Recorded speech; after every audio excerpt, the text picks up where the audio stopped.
Patrick Philippe, 32 ans de présence au club jusqu'à ce jour. Donc je suis arrivé au club en 1970, j'avais 16 ans. J'avais été contacté par Coco David et Maître Cousin. Le club était à l'époque en division d'honneur et j'ai eu la chance de connaître la montée dans cette première année, une montée que le club attendait depuis longtemps.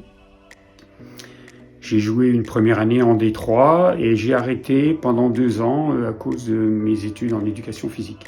Quand j'ai rejoint le club était monté en division 2. Donc j'ai eu la chance pendant 4 ans d'être dans ce groupe qui m'a donné d'énormes satisfactions.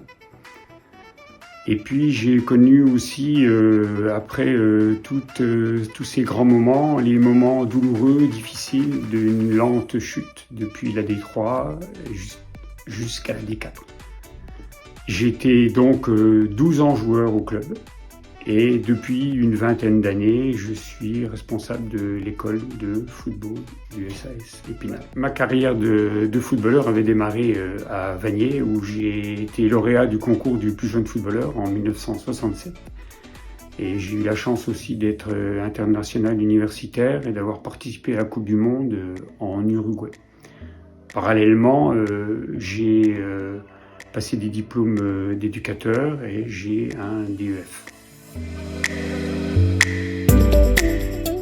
Ce qui reste très fort dans mon époque de joueur, c'est cette période de D2 où il y avait un enthousiasme, il y avait une ferveur, on était porté par les supporters, par le public. Nous étions aussi beaucoup de joueurs du club, de la région, des Vosges et des alentours. Et je pense que les gens s'étaient un petit peu aussi identifiés à nous.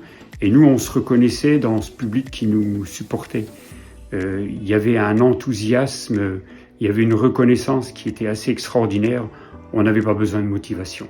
Et ça, c'était quelque chose de très très fort. De plus, je dois dire qu'entre nous, il y avait une excellente ambiance. Au niveau des joueurs, on allait toujours à l'entraînement par plaisir. Et les matchs n'étaient que du plaisir. Les gros regrets, et puis j'allais dire le pire souvenir, eh bien c'est un petit peu cette descente, j'allais dire entre guillemets, aux enfers, et ce match de Mulhouse où nous devions absolument gagner pour nous sauver, éviter la D4. Et nous avons perdu 8-2. Ça, c'était vraiment quelque chose de tragique.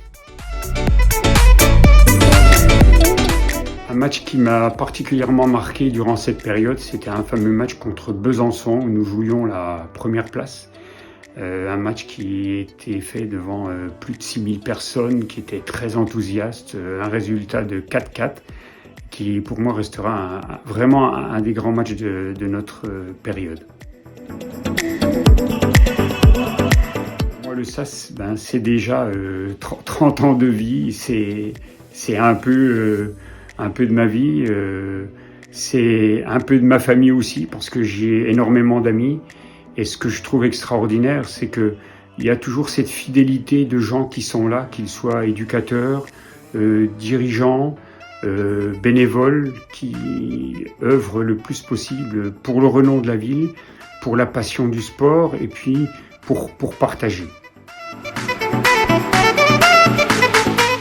Sportivement, je pense que le SAS a largement le niveau pour jouer en national. Après, jouer dans les clubs au niveau professionnel demande d'autres infrastructures, qu'elles soient matérielles au niveau des terrains d'entraînement, conditions d'entraînement, au niveau administratif et puis de ces structures générales. Mais je pense que ce qu'il faut que garde le SAS, c'est cette image qu'on veut donner de nouvel élan, une dynamique qui est en train de se recréer avec des gens qui sont motivés.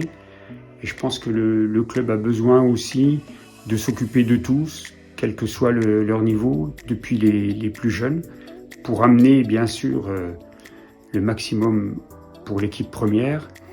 Et je souhaite de tout cœur que le club revive un petit peu de ses cendres.